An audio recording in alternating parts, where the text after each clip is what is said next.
Here's your heads up to this longer podcast. And it's about if you suffer from anything from anger, sadness, fear, guilt, hurt, jealousy, or a behaviour like OCD, PTSD, anything and anything, lack of sleep, anything you think of. I just wanted to remind you that it's your choice, and it's your choice to make the difference and let those things go. And I want to go through what spurred me onto this, because I was listening to a podcast and I just thought to myself, no, I don't think that's right. I think you can do things better. And when you do, you'll feel totally empowered with the changes that you can make right now. Do have a listen, because I think you'll find it really interesting. I hope you do.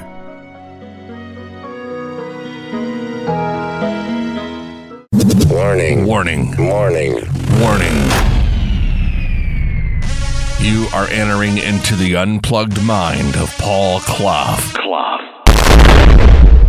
Too late. Personal Development Unplugged. Hey, how are you?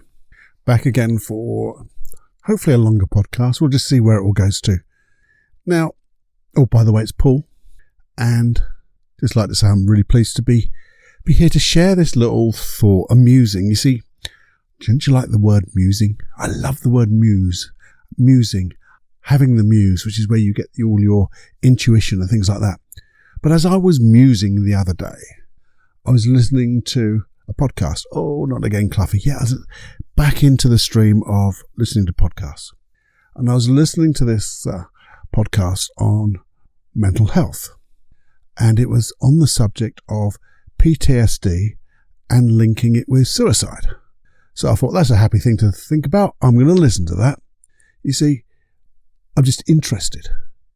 I thought to myself, this should be good. How would other people, or how do other people, or how does this person they were interviewing deal with PTSD, linked with that old suicide? And they were saying that it's also has the effect, or some of the effects are sleeping badly, a lack of sleep. And when they do sleep, or a person who has this condition does sleep, they have nightmares, and sometimes nightmares of the worst kind. So it must be a terrible place to be. And I thought, I want to know how they deal with this behaviour. Now, I said behaviour for a specific reason, and I'll explain that as I go through the story. But I'm listening, you see, with great intensity. I was focusing. I wanted to learn, because if I can learn something from this and then share it with you, I'm thinking awesome. So I'm listening away, getting quite interested.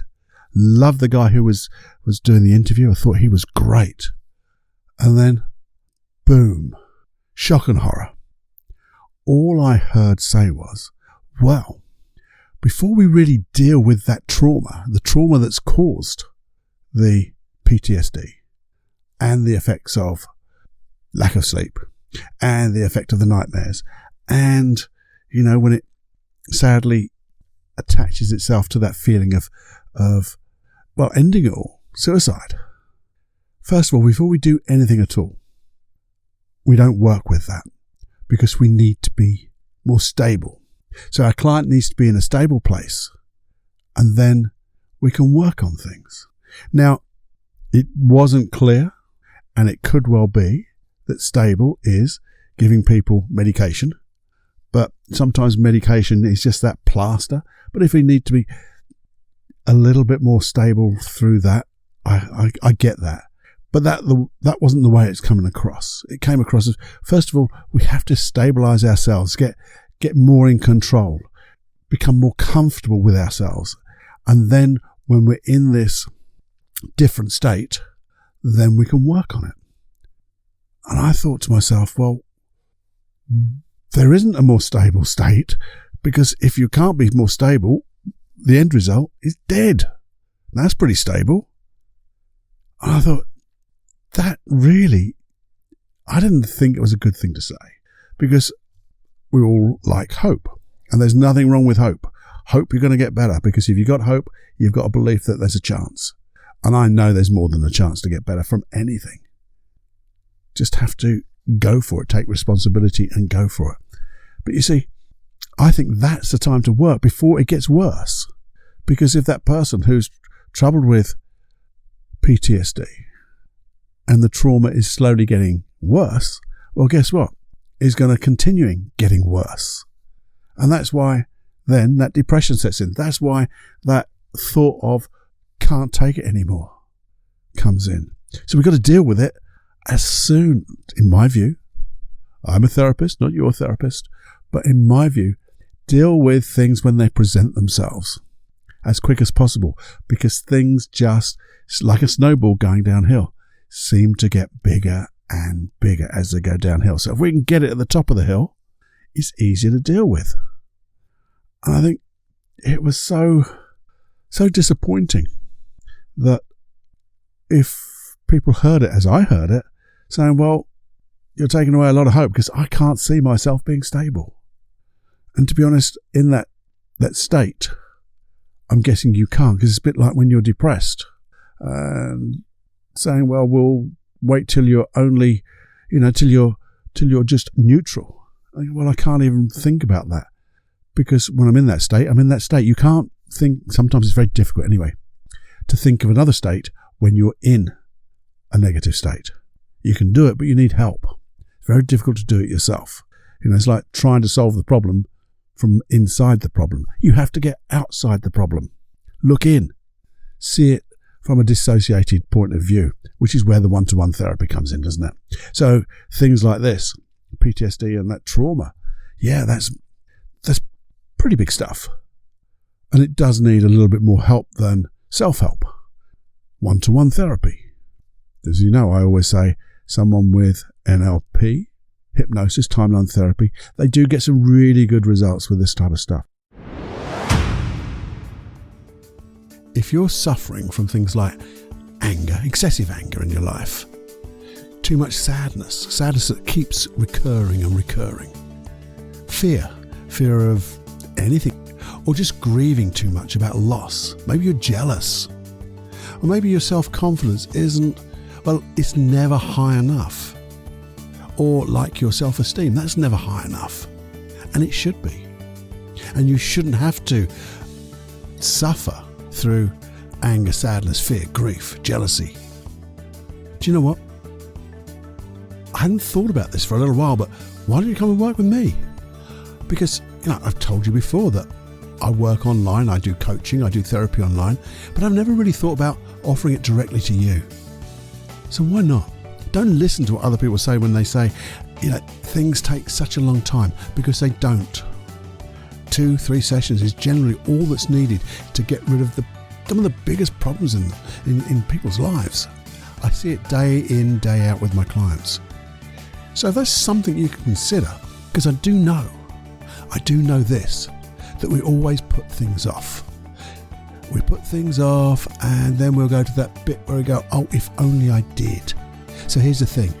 Imagine that putting off has gone by and you've decided to send me an email.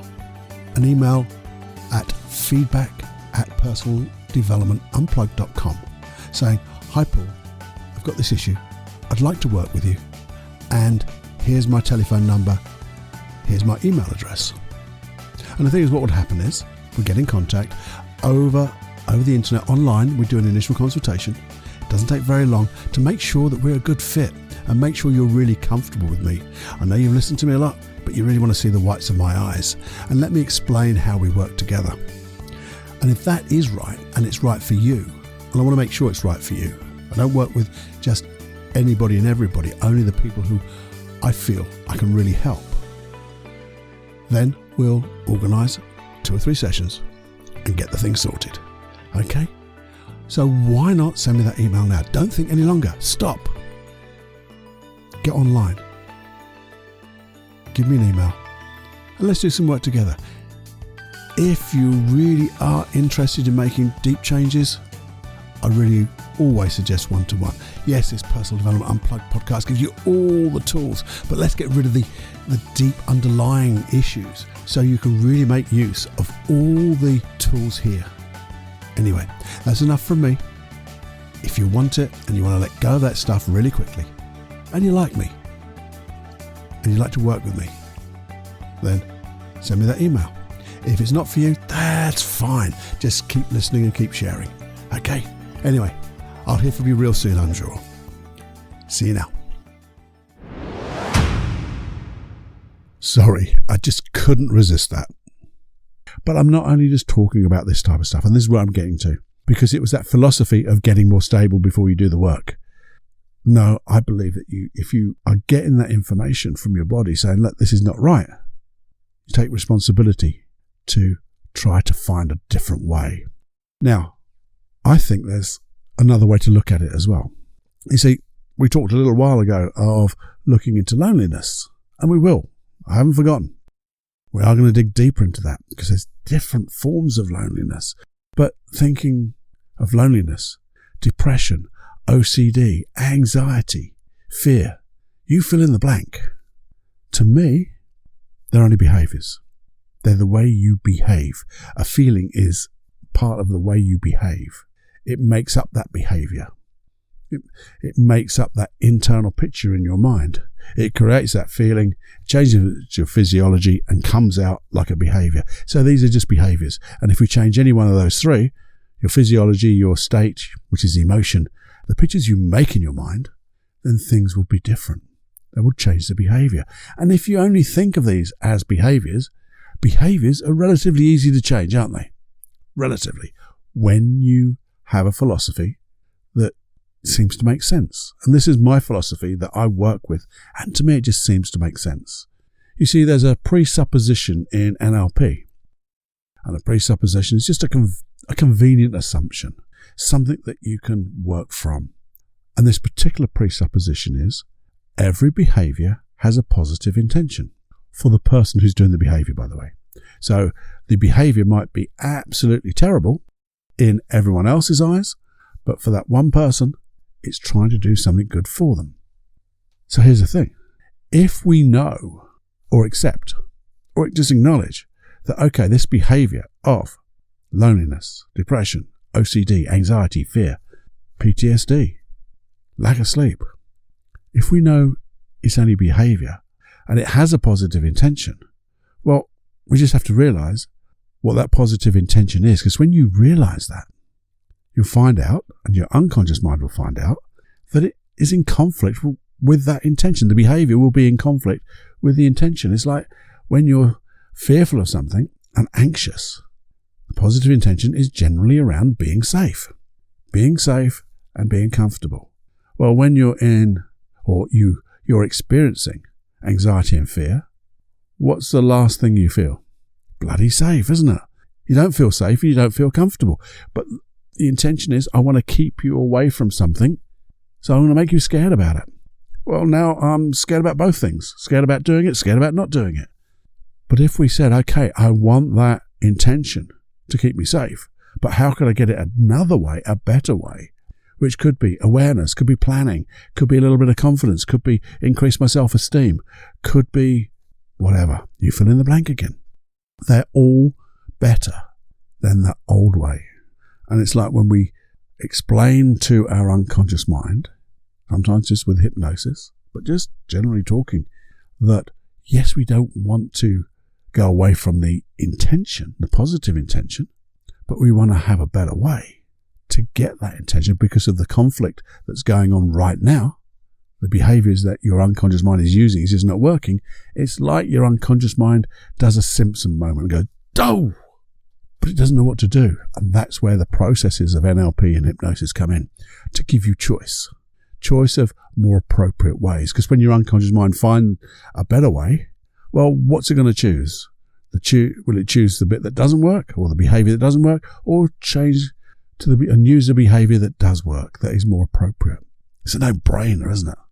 Now, the thing is, and I say we've, that's Joseph, my son, Luke, my son, and Melissa, Joseph's wife. We've been working this way for years, and it just seems to get the results. Yeah, simple terms. Keep the intention, change the behaviour to having healthy alternative choices, healthy behaviours, more appropriate behaviours, more appropriate emotions, more appropriate beliefs. It just works that way. And it always has. And it's giving that choice. So your unconscious mind can pick the most appropriate behaviour, most appropriate belief, and the most appropriate state or emotion. You put those three together and boom, we start to change. Because change can happen in a moment when you do that. And then guess what? That change will lead to another better change, because your unconscious mind starts to think, well, hey, this is a better way. What would happen if I used this type of behavior or this type of process on something else in a different context? Because it's sort of the same thing. And boom, your unconscious mind starts to, you start to notice you're being more confident in different areas of your life, maybe. Or your self-esteem begins to grow because you're now doing things differently. And if your self-esteem is beginning to grow, then it just keeps growing, doesn't it? And then you start doing other things and you become more confident because you know you're going to be safe because you're doing that particular thing with the most appropriate behavior, emotion, and belief. And that belief will be at the identity level. And when you believe things about yourself, knowing that you are going to choose the most appropriate way of being, things have just got to get better, haven't they? To me, it's sort of a no-brainer. And sometimes it's just a little bit of, only a behaviour, Paul? Yeah, just a behaviour. This is how I am behaving. I've chosen this way. Not consciously, but unconsciously. And you see, if you think about it, if you have an issue, you've probably been thinking about it and talking about it for donkey's years. And the thing about this is, you didn't consciously wake up one morning and say, do you know what, I'm going to scare the living daylights out of myself. Or I'm going to start checking things forever. Or I'm just going to decide to be lonely for a little while. Or be sad and depressed. Not consciously. So if you didn't choose it consciously, how did you choose it? Well, I believe you chose it unconsciously for the best of intentions. Something happened in your life. Significant emotional event. Something happened in your unconscious mind with the wisdom, the experience and the knowledge that it had, chose the best thing it could do for you. And it worked. It worked as best as it could. The unfortunate thing is your unconscious mind over the years, right up to now, hasn't really changed that way of working. In fact, sometimes it just makes it worse. So by then just showing your unconscious mind that actually what it's doing is in conflict what it really wants, and you actually want it, you're not going to push against it. You're not going to go cold turkey and really push against that intention. Your unconscious mind has to find a better way. I believe its prime directive is to keep you safe and healthy. And to do that, it has to have you behaving in the most appropriate ways with the most appropriate wonderful emotion and belief, because that way you will stay healthy and you will stay safe. Now, the thing is, with all of that, you might say, well, okay, Paul, maybe I haven't got an issue that is that bad, or, that severe. I don't need one-to-one help, which is cool. And it doesn't matter whether you do need one-to-one help or not. You can still do it because it will help. I do suggest if you've got one-to-one help and you go, do you know what? F it. I've got to do something. I'm prepared to do whatever it takes. That's it. I'm finished. Boom. You go and get that one-to-one help, and virtually you will start to make changes there and then. And it doesn't matter how long you've had the issue. Believe me, it doesn't matter. You can make that change quickly, easily, and effortlessly. And pretty comfortably too. You just got to do something. And that's making that decision, finding the right person, which means you've then become responsible for your issue. And when you're responsible for creating that change, you're going to become empowered. And when you become empowered, you're going to become more responsible for even better changes. But you could, if you wanted to, even if it was an issue that's quite difficult for you, or a not so quite difficult issue, just get a journal. You know I love my journals. You know I love mind maps. But just ask questions in your journal. And it's not this question. Why me? What's going to happen if it gets worse? Because they're bonky questions. Because that's what you've been doing anyway. And I don't want to repeat what you're already doing consciously, because that's what we all do. Whatever the size of the issue is, why me? What happens if it gets worse? What happens if that happens? And what else is going to happen? And why won't those people like me? And I'm missing out. And they'll find out about me, and all that rubbishy stuff. Because your unconscious mind goes into your memory banks of experiences and finds something that will support why you're such a klutz on that. That's what it does. You asked it a question, it's your bestest friend, so it goes away and tries to find it, find the answers. Now, what have you learnt by that? Nothing. Nothing at all, other than a load of excuses and putting the responsibility elsewhere.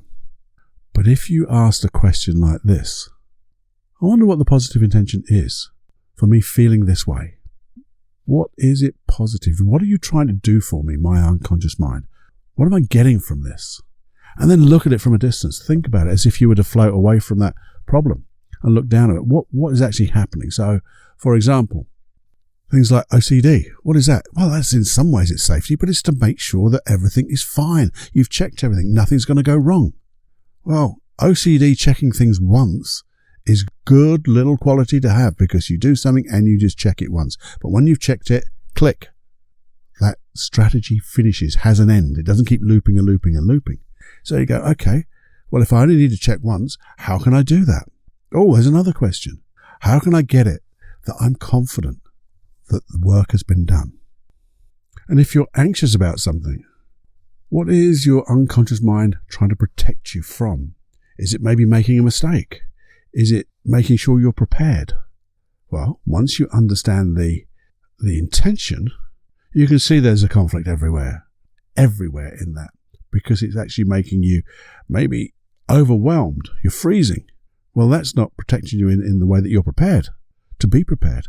So you say, how could I be prepared and feel comfortable? That would be a different one. How could I be prepared and create success and enjoy the process of it? Because you're not enjoying the process of being anxious, are you? What would it be like to be able to do the things I'm doing with a feeling of comfortable confidence, maybe? So you're saying, how would I like to feel? And maybe just write those down in your issue. How would I like to feel instead? Write them down. And when you've got that list, maybe you then say to yourself, and you write it down, what would it be like when I am doing whatever, if I was to feel this way, behaving that way, or have this positive belief? How would that make it different? What would the result be? Would the result be better or not? And all the time you'll notice that we're not changing that blooming intention. We're keeping the intention because we want it, but we're finding better ways by asking ourselves questions. You can then go on to, if you wanted to visualize it. So if I thought maybe a little bit more self-esteem, as I have in a different context, what would it be like if I had that type of feeling and behaved in that way? And you visualize yourself doing it. You try it on. And maybe you go, well, actually, that's a little bit over the top. Maybe I've just got to be a little bit quieter. And you try that on together. You put that little bit more self-esteem, that little bit of confidence, but a little quieter, maybe with a bit of awareness. And you go, oh, that's starting to work. And I feel good. And I'm getting a good result. And I certainly don't feel unsafe. So this is working. And basically just saying to your unconscious mind, what would it be like if I had this way instead of the old way? Especially when you say the old way is not working. Maybe you could just notice and ask the question, what triggers these negative emotions? And then notice, just before things happen, what is it? Sometimes it could be a look from somebody. Sometimes it could be a word. Sometimes it could be something that you do, or you see, you hear, that creates that feeling, that creates the pictures in your mind, that creates everything. And you go, well, if that's a trigger, what would happen? Another question comes up.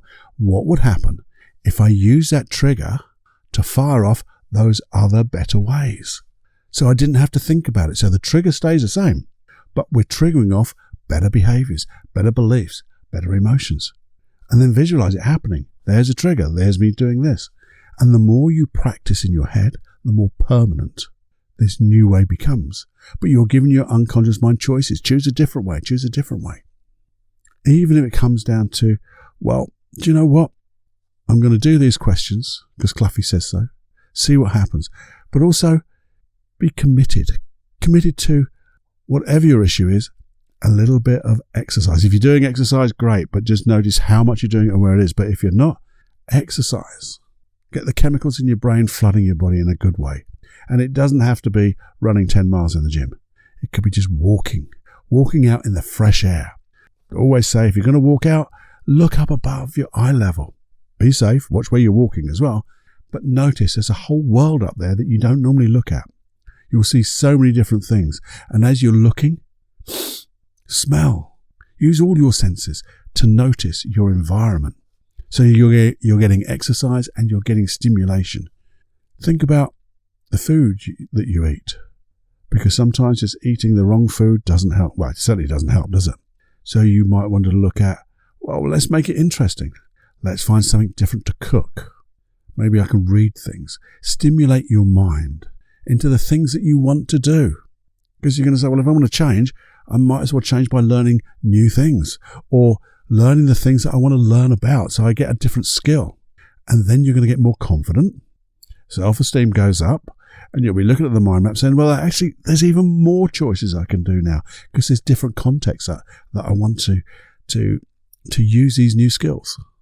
Ask that question. And what would it be like in these new contexts, doing these new skills, if I had this type of emotion, this type of behavior, this type of belief? Try it on. And it doesn't take too long. You don't have to do it for hours and hours and hours. Just do it a few minutes a day. But as long as you get to that point where you go, F it, I'm going to do something about it. Had enough, but I'm keeping the intention. Because you're taking total responsibility for yourself and your action. And when you do that, you will become empowered.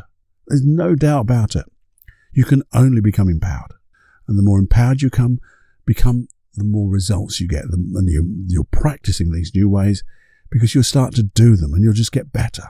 You will get luckier. Coincidences, if I can say it right, will come along your way. Serendipity just happens. That's all you have to do. Lots of things to think about there. All from listen to somebody say something that I didn't think was right. If you need help, go get it. Take responsibility.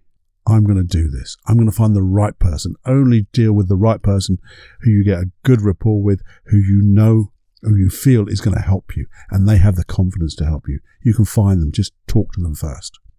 And if it's not that big a deal, it's something you just want to change, it's something that you want to nip in the bud, get that journal. Notice the triggers. Visualize it.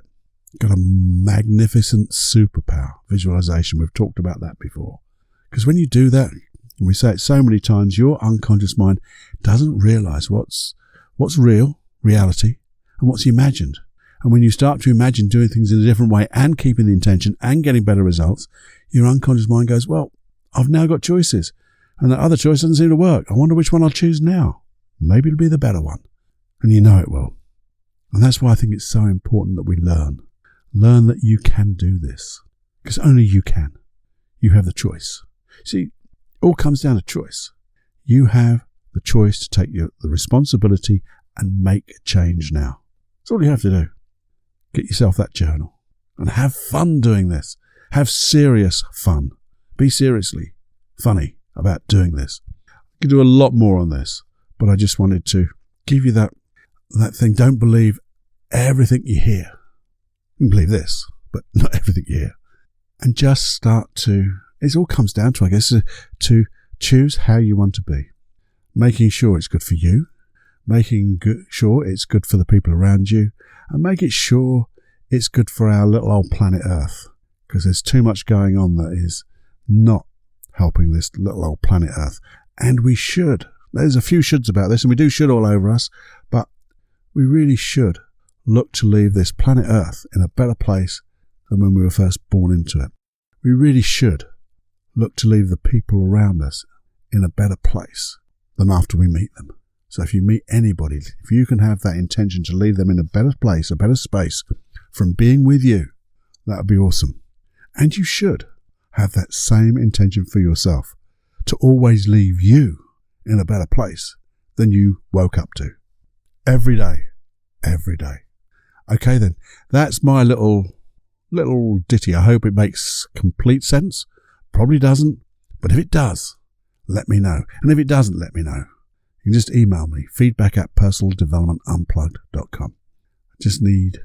I need your feedback. If you could give that to me, then I know if there's another direction we need to go in, or if there's a direction you would like us to go in, because I know if you want it in that direction, there'll be others too that'll be so wanting of that, so needing of that. So do let me know. Please be brave. Send me that email, feedback@personaldevelopmentunplugged.com. Do it right now, after this now. Okay? Have more fun than you can stand playing with your intention and those wonderful choices that you can have right now. Until next time, this is Paul Clough, wishing you all the best choices. Bye. Hey, I hope you enjoyed this episode and all the other episodes of Personal Development Unplugged. If you're new to this, please do subscribe, and on the website, personaldevelopmentunplugged.com, if you go /subscribe, there'll be some information there how to subscribe easily and effortlessly. But one of the things you can just do is, whatever platform you listen to, maybe it's iTunes, Google Player, Castbox is a great one. If you search, Spotify, by the way, is another great one. If you search my name, Paul Clough, or the Personal Development Unplugged podcast, as you see it, click on the icon. They'll open up with all the episodes, and you'll also find a thing to say either subscribe or follow. Click on that, and it'll come on your device every week. There'll be a new episode, sometimes twice a week. Generally, it's twice a week. Do that, and then please share. Because if you got something out of this, why would you keep it to yourself? I know I wouldn't. I'd like to share it with my friends, because that's what good friends do. And if we're good friends, why don't we share it not with each other, because that would be silly, because you and I know it, but share it with our friends, everyone you can think of. So if you could share this podcast, the Personal Development Unplugged podcast, it'll make this community grow, and it will affect the things that go around us. It will affect the people, because the intention here is to share good stuff. There's a technical NLP hypnosis term. Good stuff. There will be hypnosis. There'll be NLP programs, protocols. There'll be all different things, all to help you with various issues. And even if they're not issues, they don't have to be issues. They're things that you want to do in the future, setting your goals, all the things you want to dream about. It's all here. So please do share it with everyone you can think of, even your best friend. And if you would, any feedback you have, good, bad, or indifferent, please email me. It's feedback@personaldevelopmentunplugged.com. Only goes to me, doesn't go on a list. Don't worry about anything like that. You get a personal reply. But I'd like to know what you like to listen to, what the issues you have that you'd like something to help you with, or even if it's a friend, for just asking for a friend. Do that, and I will create an episode around that issue, that thing that you want to solve and resolve, because we can do that. And it's great fun for me to set me on my way to try to find those new, wonderful, different things that we could do, even if it's just a straightforward hypnosis process. And those hypnosis processes, where do you get them? Well, just go to paulcloughonline.com/podcast. Easy as that. And you'll have 47 plus hypnosis tracks to listen to. Anyway, that's a long enough outro. Please just have more fun than you can stand, and just please do just do everything I've just asked for. That would be awesome.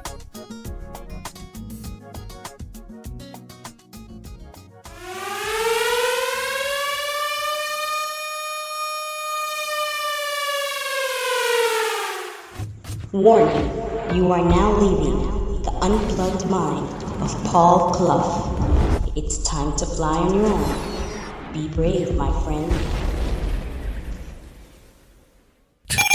Personal Development Unplugged.